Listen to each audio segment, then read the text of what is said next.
మాజీ బీఆర్ఎస్ నేత జగదీష్ రెడ్డి మీడియాతో మాట్లాడుతున్నారు. లైవ్ ద్వారా చూద్దాం. అని చెప్పి వెంటనే విత్డ్రా చేసుకుంది.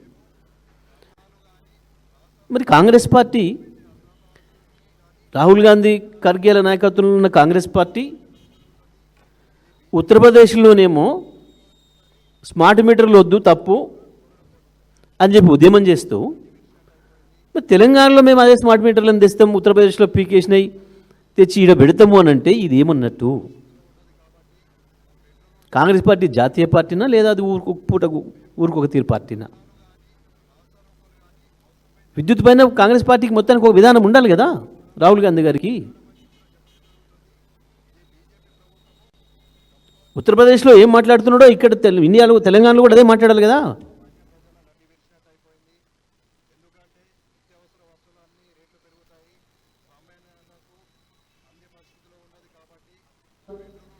స్మార్ట్ మీటర్లు తెలంగాణకి ఎట్లా లాభం అవుతాయి, తెలంగాణ వినియోగదారులకు ఎట్లా ఉపయోగమవుతుంది? ఇది రేవంత్ రెడ్డి, బాటి విక్రమార్క లేదా అసలు పై నాయకుడు రాహుల్ గాంధీ సమాధానం చెప్పాలి తెలంగాణ ప్రజలకి. కేసీఆర్ మొత్తుకున్నాడు, అప్పుడే చెప్పిండు, ఎలక్షన్లు అప్పుడే ప్రతి సభలో చెప్పిండు,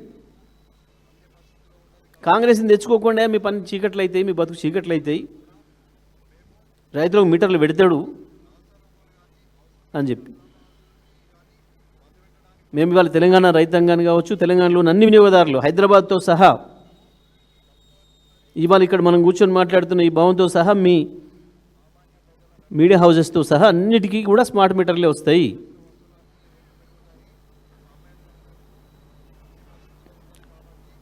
ఉన్నది ఉన్నట్టుగా ఇప్పుడున్న పాత మీటర్లను పీకి అవతల వారేసి 6-7 వేల రూపాయలు మనం ఎత్తినేసి కొత్త మీటర్లు తీసుకొచ్చి పెట్టి ఇవాళ వసూలు చేయరు మనకాడ, కానీ నెల నెల బిల్లులలో వస్తుంది, నెల నెల బిల్లులలో వస్తుంది. ఆ కొత్త మీటర్ పెట్టే ఖర్చు వాడే పెట్టి తెస్తాడు కదా, మనకెందుకు లేనుకుంటారు కొంతమంది అమాయకంగా. కాదు, అది మీ నెత్తినే ప్రతి నెల పడుతుంది. 2 నెలల్లోనే దాని ఖర్చు కూడా కట్టాలి. దాని ఖర్చుతో సహా అన్ని బాకీలు లేకుండా చేసి డిస్కమ్లను లాభాల్లోకి తీసుకొచ్చి ప్రైవేట్ వాళ్ళకి అప్పచెప్పాలి. ఇది వాళ్ళ ఈ ముఖ్యమంత్రి మంత్రివర్గం చేస్తున్న దుర్మార్గమైన చర్య. దీన్ని బీఆర్ఎస్ పార్టీ తరఫున మేము తీవ్రంగా ఖండిస్తున్నాం. తప్పకుండా రైతులు కావచ్చు, విద్యుత్ వినియోగదారులు అందరూ కూడా దీనికి పెద్ద ఎత్తున దీనికి వ్యతిరేకంగా ఆందోళన చేయాల్సిన అవసరం ఉంది.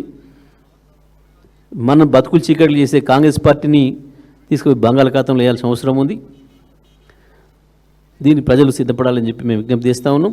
దాంతోపాటు విద్యుత్ కొనుగోళ్లలో అనేక స్కాములు చేస్తున్నారు. దానికి సంబంధించి కూడా తొందరలోనే మళ్ళీ వివరాలతోని అన్ని బయట పెడతా. వాళ్ళ పంపుడు స్టోరేజ్ కొరకు పెడుతుంది కావచ్చు, లేని హైడల్ ప్రాజెక్టులకు పైసలు కడుతుంది కావచ్చు, పెద్ద ఎత్తున విద్యుత్తులో అక్రమాలు చేస్తూ ఉన్నారు, అక్రమాలు జరుగుతున్నాయి. తప్పకుండా దానిపైన కూడా అన్ని వాస్తవాలను ప్రజల ముందుకు తీసుకొస్తాం. మరి వాళ్ళ మాత్రం ఈ ప్రభుత్వం ఏదైతే దుర్మార్గంగా ఈ ఆర్డిఎస్ఎస్లో చేరాలని చెప్పి నిర్ణయం తీసుకుందో, ఆనాడు కేసీఆర్ గారు స్పష్టంగా చెప్పి, నాకు 30,000 కోట్ల లోనుకు అవకాశం పోతున్నా సరే నేను మాత్రం చేరను, 30,000 కోట్లు కాదు ఇంకా 30,000 కోట్లు నష్టమైనా సరే నేను రైతాంగం నెత్తిన పిడుగు వెయ్యను, రైతాంగానికి మీటర్లు పెట్టనియను, ఇళ్ళలో కూడా స్మార్ట్ మీటర్లు పెట్టను అని చెప్పి స్పష్టంగా చెప్పిండ్రు. కానీ ఇవాళ కాంగ్రెస్ ప్రజల్ని దగా చేస్తుంది, మోసం చేస్తూ ఉంది. దీనిపైన బీఆర్ఎస్ తప్పకుండా పెద్ద ఎత్తున ఆందోళన చేస్తుందని చెప్పి మేము తెలియజేస్తా ఉన్నాం.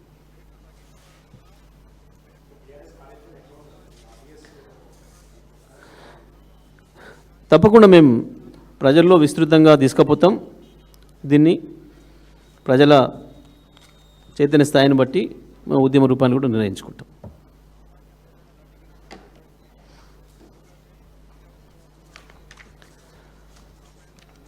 Okay, right, thank you.